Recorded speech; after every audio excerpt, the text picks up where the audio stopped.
జరుగుతున్నటువంటి పరిణామాలను గమనించి స్పందించి నేను రాసుకున్నటువంటి పాట ఇది, సొంతమైన నా పాట ఇది. మీకు అంటే స్పందన హృదయంతో రాసుకున్నాను నేను. ఇప్పుడు మీకు ఒక పాట మీ ముందర పాడతా చూడండి. మాయమైపోతున్నాడమ్మా మనిషి అన్నవాడు అనే పాట వినుంటారు మీరు యూట్యూబ్లో. అందశ్రీ చాలా చక్కగా రాసిండు. ఆయన చదివింది 7th క్లాస్, తాపే మేస్త్రి చేసేది. కానీ ఆయన కవి అయ్యి ఈనాడు జయ జయ హే తెలంగాణ రాసింది కూడా అందశ్రీ గారే. ఆయన పాటనే మనం పాడుకుంటున్నాం తెలంగాణ సాంగ్. సరే, ఆ పాటను దృష్టిలో పెట్టుకుని నేను ఒక చిన్న పాట రాసుకున్నాను ఇప్పుడు 5-6 ఏళ్ల కింద. అప్పుడప్పుడు పాడుతుంటాను. నాకు పాట పాడటం రాదు, కొద్దిగా మీరు పాడాలని పాడతాం అంతే, కొద్దిగా సహకరించండి. మాయమైపోతున్నదమ్మా మా ఊరి బడి నేడు, దూరమైపోతున్నదమ్మా మా ఊరి బడి నేడు. అక్షరము పెంచి అందలమెక్కించి నాయకుల చేసినదమ్మా, నాయకుల చేసినదమ్మా మా ఊరి బడి. రాళ్లను రతనాలుగా చేసి శిలను శిల్పాలుగా చేసి అధికారులా చేసినదమ్మా, అనధికారులా చేసినదమ్మా మా ఊరి బడి.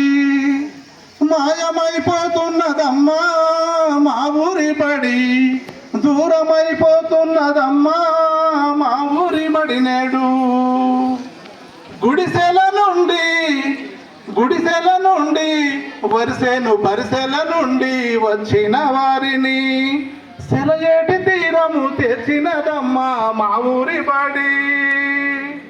సెలయేటి తీరము చేర్చినదమ్మా మా ఊరి బడి. బర్ల కాపర్లను గొర్ల మేపర్లను, బర్ల కాపర్లను గొర్ల మేపర్లను అక్కున తెచ్చుకొని కారుల్లో షికారుకు బాటలు వరిచినదమ్మా మా ఊరి బడి. మాయమైపోతున్నదమ్మా మా ఊరి బడి నేడు, దూరమైపోతున్నదమ్మా మా ఊరి బడి నేడు. ప్రైవేటు పాఠశాలల మాయా జాలానికి రోజు రోజుకు పతనమైపోతున్నది. కార్పొరేటు కాన్వాసింగులో తక్కువటయి సూటు బూటులో చిక్కి శిథిలమైపోతున్నదమ్మా మా ఊరి బడి. మాయమైపోతున్నదమ్మా మా ఊరి బడి నేడు, దూరమైపోతున్నదమ్మా మా ఊరి బడి నేడు.